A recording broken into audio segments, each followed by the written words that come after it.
What up, team? I'd like to quickly run through building a Streets of New Capenna pre-release kit. I was lucky to get given a broker's one from LRR and the PPR. Thanks, Wizards of the Coast. And here we go. So you're going to pick between your 5 families, which are the same as the Shards of Alara, if you've been playing that long. So this used to be called Bant, and now it's called Brokers. Blue, white, and green.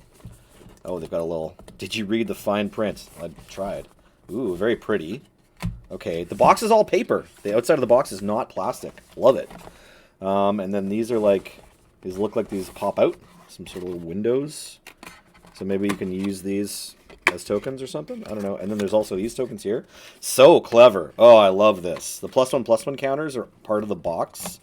Yes. Yes, eco-friendly, sustainable magic card plans. And this, of course, there's a bit of a poster inside.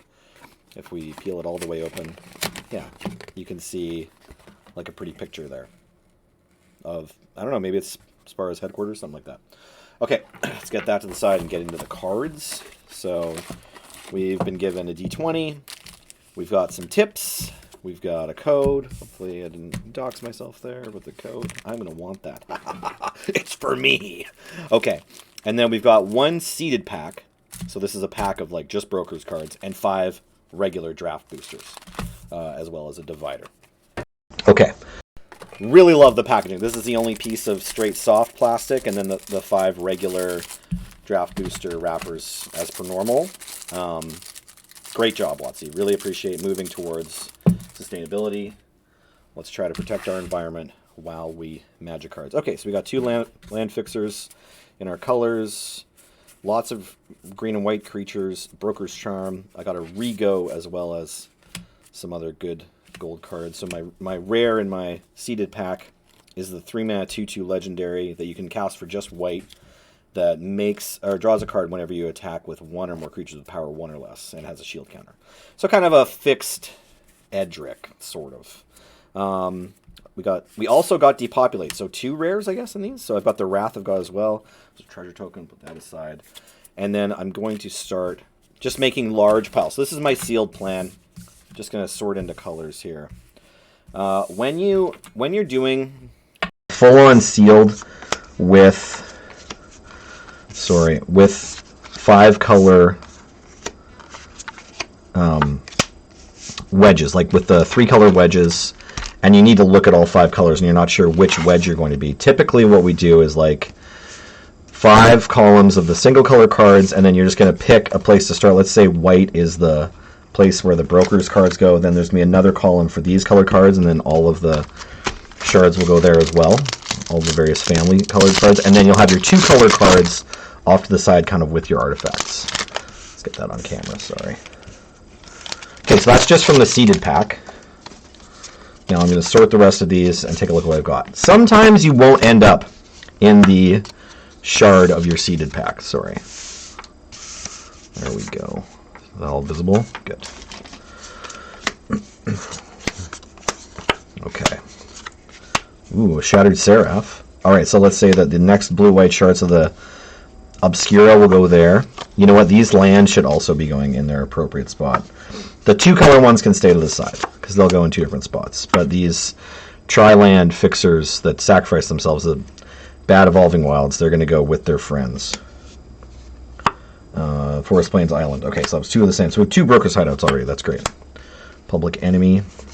Observer. So we've got a Maestro's Ascendancy. So let's say, yeah, blue-black. This is working out good as just a regular island. We can throw that away. Well, don't throw it away. You know, use it forever and ever. I'm sure it's the only basic land in your collection when you open these pre-release packs, right? For some people, maybe that's the case. Okay, so these piles are going to be bigger than we can show on camera. That's okay. Now we've got our first Riveteers card. I think this goes to... So we've got... Yeah, there's the Jund one. No, sorry, this is the Cabaretti. Right, the Riveteers are going to go here. Here we go, Riveteers Lookout. So overall, like, there do appear to be more single color cards. Oh, this was really powerful, the PPR. Kenji or Marshall? I can't remember who. I think it was Kenji's deck had 2 of them. So if you get 2 cut your losses, that can be an entire plan right there.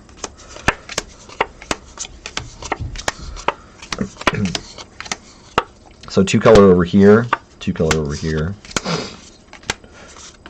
Ooh, an Urabrask. That's exciting. A very pretty forest. Nice. No complaints there.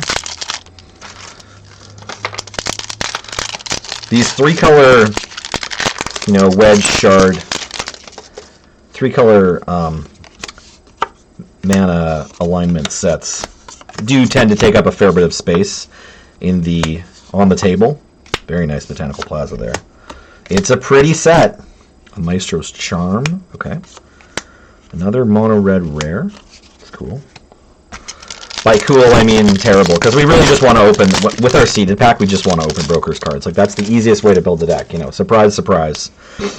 Your Broker's pre-release pool is likely going to end up a Broker's deck. That is the most likely thing. Second Civil Servant. I think there's 2 of these. Oh yeah, I put this one in the wrong pile. Great. It's actually worth noting that Rigo could be a mono white card. Like, say you end up Cabaretti, you could end up just casting it for white, white, green. Cement Shoes, you say. Cut of the Prophet. Sorry, okay. Ooh, and an Ogre Warrior 4/3 token. That's cool. Alright. So now we want to do another pass and just see, like, what are the most powerful cards? Like, what's the draw? What colors are you being pulled into because the cards say, play me, play me.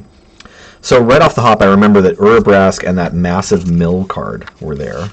So I'm going to just, you know, read your cards. Spend time reading your cards here. I know Rooftop Nuisance is like a pull. These are kind of okay cards. There's a lot of... Also, the sheer number of the cards is going to be important as well. I didn't get the 1 mana Terror. This one's not bad, though, too. It's 4 mana, but it does a good job of taking care of a creature. Sleep with the Fishes. Okay, so in blue, there's kind of 3 cards that bring me to blue. I don't know that Rigo is actually a bomb. I don't know if this is a pull towards Bant. The Fencer is pretty good, though. At least at the PPR, the Fencer seemed quite strong. Okay. We got a lot of these Speakeasy servers. It's neat that they have flying, but they're just like hanging out in the bar, you know? And depopulate. Okay, so the Wrath is really strong. Just having a Wrath in sealed at all, like a sweeper that can kill all of the opponent's creatures, you'll just not cast some of yours. Okay, we only have 7, you know, black cards total. And I don't actually know if Cut of the Prophets is great in sealed. So this says you draw X cards and lose X life with casualty 3 and black X casting cost. And like, there's a lot of ways that can go. Now, Jaxus is fantastic. Urabrask is fantastic. Torch Breath is quite good. We've got some regular playables here. Sticky Fingers actually seems pretty solid. Auras that you put on your own creatures. We've got a trombone player here. So that's fantastic. I really like the look of that. I'm glad I opened one. Sizzle seems really good. Big Score actually seems pretty good for sealed. Just draw 2, rummage away something you don't need. So a pretty strong draw into red, honestly. 2 really good removal spells, 2 really good creatures. The Big Score. Maybe we are Cabaretti. It's possible.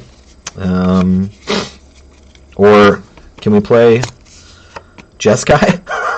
We might play Jeskai.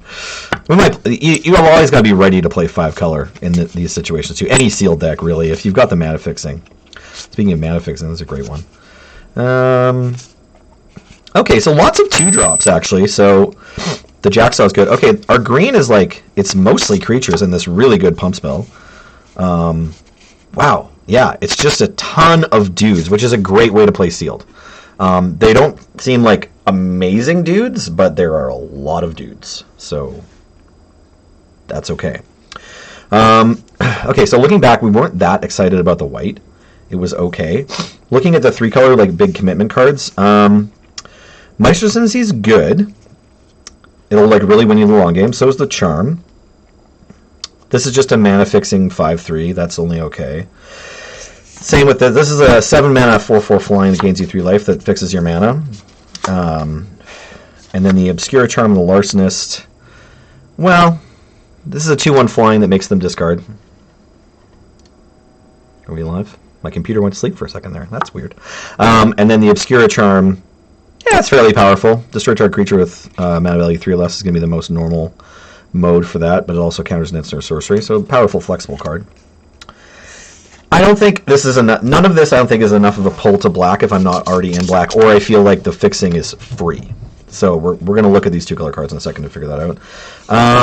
As for our actual broker cards, the Charm is great, but that was the only 3 color card we got besides Rigo. And Rigo's okay though. I mean, 3 mana 2/2 with a shield, and that's probably drawing a card. It might draw so many cards that you take the game over if you have like a small flyer. We don't have that many like 1/1s in our deck, but we do have some cards probably that make the citizen tokens because they're all over the place. So it's time to look at the very flexible cards now. So first I'm going to sort out the artifacts, and then also the mana fixing. So this is really important. Just looking at all of your lands or artifacts that make treasures or that go find lands. So this is your fixing suite. I've got Gilded Pinions, which is a 2 mana equipment that gives flying for 2, but it comes with a treasure. So this seems pretty strong. Having an equipment that gives flying in sealed is only okay. Like on their own, they usually don't go above like, a 3 out of 5 at most. And that's if they like add power and have a good rate. But this one's a mana fixer. So if you're being super greedy, those go up in value. So keep that in mind. We've got 4 of these dual lands. 2 of them are green-white. 1 of them is red-green, and 1 of them is blue-black. Okay, so basically Cabaret mana fixing is a bit easier. If we end up in brokers, splashing for 1 black might not be that bad. We also have this one that can get Swamp Mountain Forest. So that would be like if we end up red, green, white, this would be 2 sources of, well, basically if we go 5 color, it's 2 sources of black. If we just go red, green, white, we've got 3 on-color lands. And this 1 artifact, like, monocolored source of treasure. Okay? Okay, now we're going to look at the color-paired cards. We do have 3 in green-white, 2 of the Sybil Servant. Whenever it attacks, you can tap another citizen you control. If you do, this gains +1/+0 on lifelink, and it's a 2/3 for 2. That's actually really good. I like this a lot. And then an uncommon 4-mana 2/4 that says other citizens you control get +1/+0, so that includes this. And whenever this attacks, make a 1/1 green-white citizen token. Okay, so this also seems very good. I'm motivated to play both of these cards. Jetmir's Fixer is a 2-mana 2/2 common that says for 2 mana you can get +1/+1 till end of turn, but if you used a treasure to cast that ability, put a counter on it instead. So solid role player. Not exactly a pull into the colors. But I think green and red are our 2 best colors already. The Celestial Regulator is a 2/3 flying creature that taps a creature, and as well if you have a creature with a counter on it, any counter, it taps down for another turn. That's very solid, slightly better rate on Windrake anyway, so you're definitely playing those if you're white-blue. And similarly, Tainted Indulgence is 2 mana, draw 2 cards, discard a card unless there are 5 or more mana values among cards in your graveyard. So like kind of a cool divination, Charter Course. Another solid card, but not necessarily a pull into black. So now it's time to kind of look at your mana and see how greedy you can get. You know that you're green-white. You might be blue, you might be red, you might be both. You're probably not black unless it's just a splash. If you end up red, you want to splash for the Ascendancy. You end up white, you want to splash for the Shattered Seraph, maybe the Obscura Charm as well. So supposing we're blue, white, green, we have like 4 lands that help us get there. Supposing we're red, white, green, we have 2, 3, 4. Yeah, we still have 4, 5, 6 lands that'll help us. But if we want to add the blue, only 2 of those are helping with that. If we want to be blue, red, green, and not play white or black, we basically can still play all of these, but they become duals, right? So, I mean, this doesn't do anything if you're not playing white. Sorry, take that back. But these, and this is great,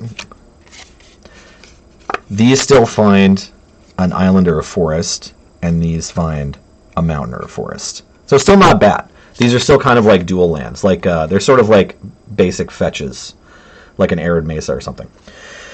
Okay, so I'm not going to go through the whole process. If you have another, this is 15-minute mark right here. All we've done is sort the cards and try to get an idea of where we're at. You'll always have at least another 5 minutes to build your sealed deck from here, even at the highest competition, level of competition. Like the Pro Tour, I think either 20 or 25 minutes is the minimum they've ever given you. And I could throw together either the Bant deck or the Naya deck right away, the Broker deck or the Cabaret deck. What I recommend you do is look at both and try to make a point value in your head. I don't have a strict criteria for how that happens, but the curve is important, how many of your bombs you're playing are important, and just how good you feel about the deck. I think the first one we need to look at is the Cabaret deck, so let's do that. I'm going to find out how many Cabaret cards we have and how many we would need to, whether or not we would need to play any cards from any of the other families. Worth noting, this is free in Cabaret. And this is close to... Oh, sorry. Cabaret includes white, right. Not the blue cards. We're going to skip the blue cards. I'm trying to use the new language, but it's hard to remember. Okay, so you can definitely play Rigo in the Cabaret because he's white. And you can play the Adjudicators because they're going to mana fix. They'll mana fix for the blue that they need. These also seem really good. Play these, generally, in sealed, I think is correct. Until we learn otherwise, I would say play these. So now I'm laying this out on curve. I'm going to grab the white cards I want. I want to play this Wrath and this other 4-drop, I think. And then, I'm not certain, perhaps one of these. I don't know about these Speakeasy friends. Perhaps 2 of these. The Initiate seems okay. And the Boon of Safety seems okay too. I guess it's a kill spell. I'm gonna be really. Oh, this might be fine if we're in Cabaret actually. I'm going to be very judicious about what we include from white because I think we're going to be a red-green deck. Yeah, I might even cut Celebrity Fencer for this first pass. Strangle, you're going to be in. Torch Breath, you'll be in. Urabrask, you're in. Jaxus, you're in. And then I think at least 1 Sticky Fingers. And then let's add the green creatures and see where we're at. The Mayhem Patrol. This seems somewhat solid. It's got Menace, and it pumps another creature. Oh, and this stops a creature from going. This effect is actually really powerful. It's like from Amonkhet, there was that 3/2 that had not Dash, but Exert. So these Mayhem Patrols... Oh, this just pings your opponent whenever a creature enters the battlefield. That seems really strong in a Cabaret deck, too. Okay, I'm not sure if we're playing all these. Possibly the Wrecking Crew. Okay, For the Family seems really good.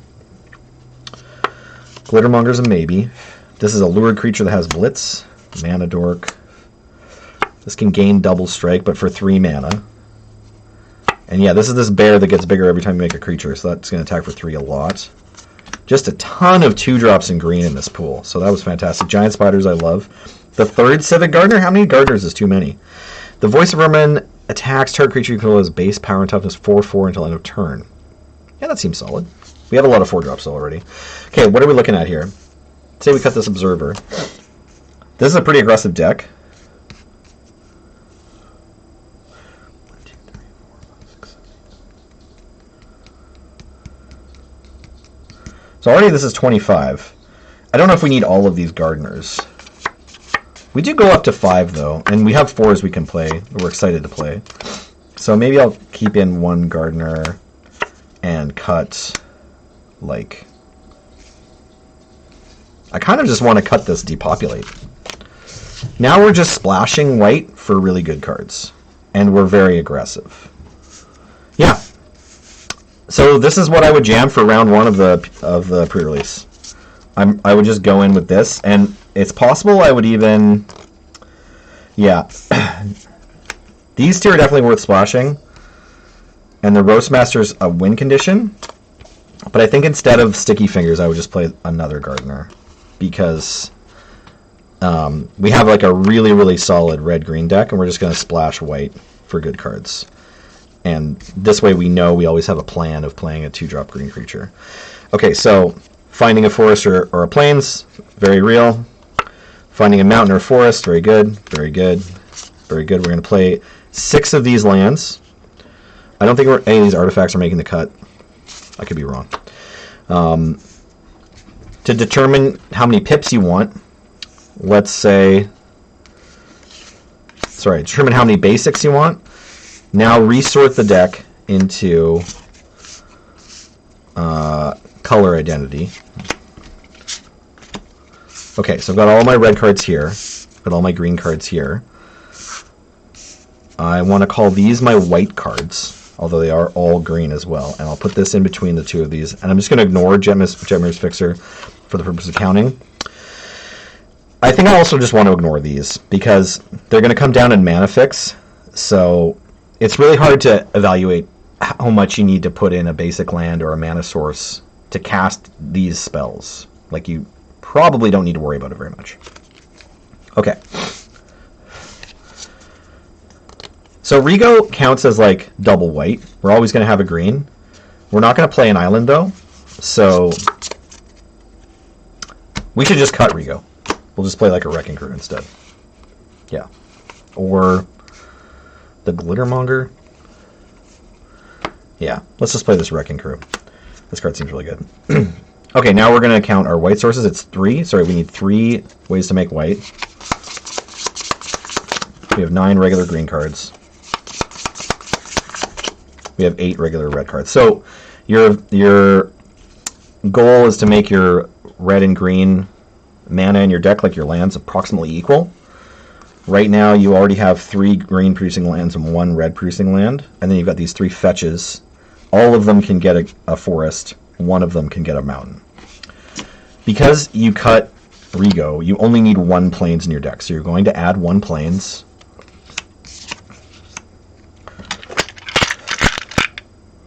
And I should have had them handy. I don't. But you're going to have 1 white land. And then you're going to have some number of green, some number of red lands. That's going to be a split after you count down from 17 here. So 5, 5. We've got 7 non-basics plus the plains. We're going to do 5 forests and 5 mountains. Okay. And that's your first round of the pre-release. You may change your deck as much as you want between games. And with this pool, I would definitely experiment with the white and blue cards some more. I might realize that, oh, my creature deck seems to be only about as good as everyone else's creature deck, and I should just focus on winning with Cut Your Losses as a real possibility. In which case, I would plan to play the Black Ascendancy as well, wherever I put it, because then it lets me recast it. Okay, that's my sealed pre-release video. Thanks for watching. Check out Coach Nelly on Twitch. Bye. Oh, thanks Loading Ray Run again for hooking me up with this pre-release kit.